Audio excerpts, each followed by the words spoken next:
Buwan mo na ba o taon na nararamdaman mo yung iyong kanyang problema sa kidney? Sino magsabi sa'yo na may kidney ka?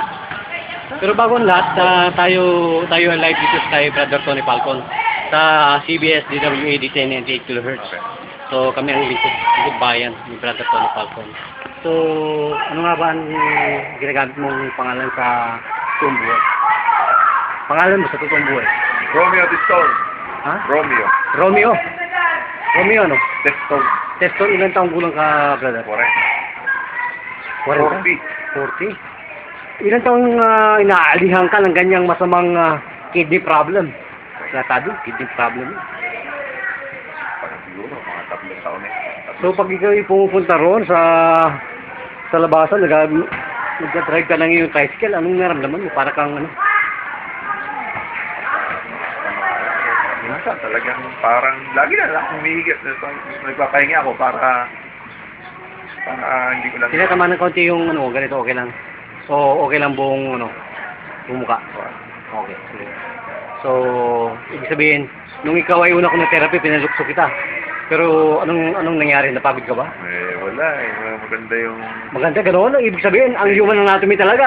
Oo, ayos naman. Kasi dati hihingal ako ngayon. Hihingal ka? Hindi na ako hihingal. So, ibig mo sabihin, itong paglilingkod natin sa bayan at pagpapatotoo ng ating yudruang therapy, makatotohanan? Palagay ko, talagang naramdaman eh. Talaga? Ano bang toda to? Toda ito dito sa Bagong Bayan. Severina Subdivision. So, brother, nasa iyo lahat ng pagkakataon, sabihin mo lahat ang pagpapasalamat ko sa Panginoon at sa aming pagbibigay serbisyo publiko. So ba sinisingil namin? Wala. So anong ibig sabihin sa aming ginagawang medical mission? Yan ba'y paniwala na talagang instant cure? Ganon? Ayos, maganda. Siyempre, wala talaga. Wala, hindi nainigil. Bago naramdaman mo na mabilis ka nga. Ibig sabihin, wala ka bang pinainom namin na pare kay gano'n sa touch lang pala ng use kong therapy? Wala. Ang tao gagaling, ganon? Palagay ko kasi nararamdaman ko na eh. Brother, alam mo ba sa totoong buhay may mga idol ako sa network sa atin sa media network na kahit yung comatose papunta sa comatose o kahit comatose matsatsambahan natin. Anong gugustuhin mo na kayo may mahal sa buhay? Dinismiss ng salvage ka sa hospital.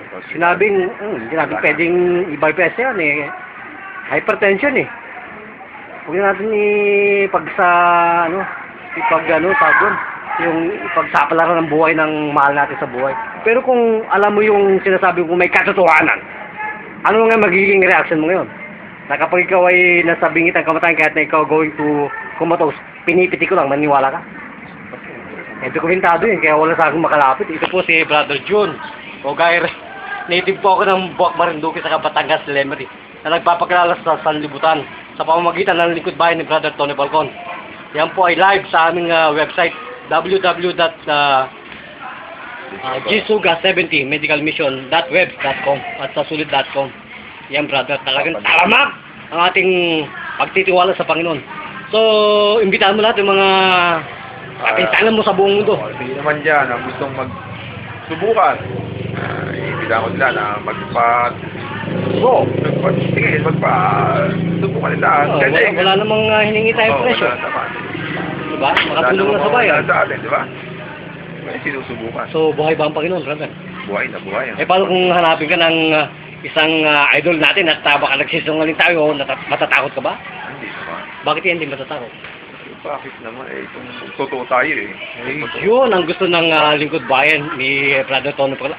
Ang makatulong po sa sambayanan Pilipino na ang maghasik tayo ng mga balitang karapat-dapat. Hindi lahagi yung peke raw Dapat naman ma-edukasyon ang ating mga sambayanan Pilipino. Para hindi po tayo bastusin ng mga banyaga, brother. Pulis ka. Sasampalin ka at tatadyakan ng mobile mo. Pwede ba yun? So dapat tayo magkaroon ng magandang ihemplo. Mataas ang ating justice system, quality, at saka yung quality ng ating culture. Kasi yung edukaturan natin, mga babayan. Yan po si Brother June. Tayo kami dito sa Barangay Bagong Bayan. Nagulat para sa lingkod bayan, DWAD 1088 kHz, News AM Ay, ko to, Master Kusan, bye-bye.